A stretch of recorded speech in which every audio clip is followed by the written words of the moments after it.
Imagine करिए आपने अपनी कार कीज एक पार्किंग लॉट की गार्ड को हैंड ओवर करी है, ये भरोसा करके कि वो आपके व्हीकल्स को सेफली रिटर्न कर देगी। अगर मैं लीगली बात करूं तो मैं बात कर रही हूँ बेलमेंट की। तो बेलमेंट एक्चुअली में होता क्या है? Bailment refers where a one person delivers the good to the other person for a specific purpose, and after the accomplishment of this task, the good must be returned to the owner or disposed of as per the owner's instructions. अब यहाँ पर जो goods का actual owner होता है उसे हम कहते हैं बेलर, और जिसे गुड्स डिलीवरी या किसी टास्क के लिए दिए जाते हैं उसे हम कहते हैं बेली। अब हम आते हैं टाइप्स ऑफ बेलमेंट। अब टाइप्स ऑफ बेलमेंट में सबसे पहला टाइप आता है ग्राशियस बेलमेंट। इसे हम एक एग्जाम्पल के थ्रू समझेंगे।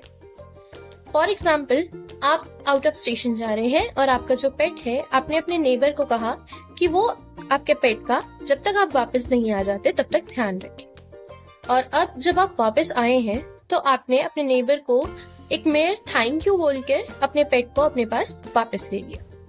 इस टाइप ऑफ बेलमेंट जहाँ पर कोई भी कंपनसेशन नहीं है उसे हम कहते हैं ग्राशियस बेलमेंट। अब हम बात करेंगे नॉन ग्राशियस बेलमेंट की। तो एक्चुअली में नॉन ग्राशियस बेलमेंट है क्या?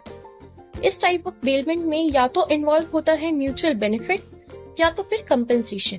फॉर एग्जाम्पल, अगर आप एक स्कूटी रेंटल कंपनी में गए और आपने स्कूटी रेंट पर ली तो वो आपको स्कूटी तब तक रेंट पर नहीं देंगे जब तक कि आप रेंट पे नहीं कर देते। तो this is non Gracias bailment. अब हम बात करेंगे ड्यूटीज ऑफ बेलर एंड बेली।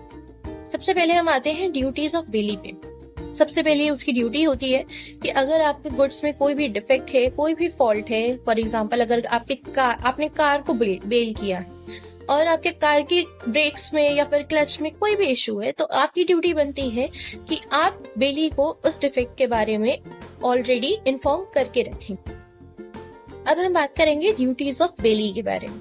सबसे पहली ड्यूटी आती है to take reasonable care of goods, यानी कि बेली को बेल्ड गुड्स का उतना ही ख्याल रखना है जितना ख्याल वो अपने किसी पर्सनल गुड का रखता हो। सेकेंड ड्यूटी, आपने जिस कंडीशन में उस बेल्ड गुड को रिसीव किया था, आपकी ड्यूटी बनती है कि वो आप उसे रिटर्न करते टाइम भी उसी कंडीशन में रखें। तीसरा, आप कोई भी गुड्स का अनऑथराइज यूज नहीं करेंगे। फॉर एग्जाम्पल, अगर आपने कार रेंट पर ली है एक टैक्सी चलाने के लिए, तो आप उससे केवल टैक्सी ही चलाएंगे, ना कि आप उसे अपने किसी पर्सनल काम के लिए यूज करेंगे। थर्ड एंड द लास्ट, अगर आपसे बाय चांस उस गुड पर कोई डैमेज हो जाता है या फिर किसी भी टाइप का लॉस हो जाता है, तो आपकी ड्यूटी बनती है कि आप बेलर को उस चीज के लिए कंपनसेट करेंगे। लास्ट टॉपिक हम बात करेंगे टर्मिनेशन ऑफ बेलमेंट। एक बेलमेंट का कॉन्ट्रैक्ट टर्मिनेट कब होता है? सबसे पहला, जब आपका एग्रीमेंट का टाइम खत्म हो जाता है, यानी कि expiry of agreement, the bailment contract is terminated. Second, breach of terms by either of the party, या तो बेलर ने या तो बेली ने कोई से भी कॉन्ट्रैक्ट के टर्म्स को वायलेट किया है, तो आपका बेलमेंट का कॉन्ट्रैक्ट वहीं पर टर्मिनेट हो जाएगा। Third and the last, destructions of goods, या तो बेलर या बेली की फॉल्ट के थ्रू जो अपने गुड्स बेल किए हैं वो गुड्स को कोई नुकसान पहुंचाए।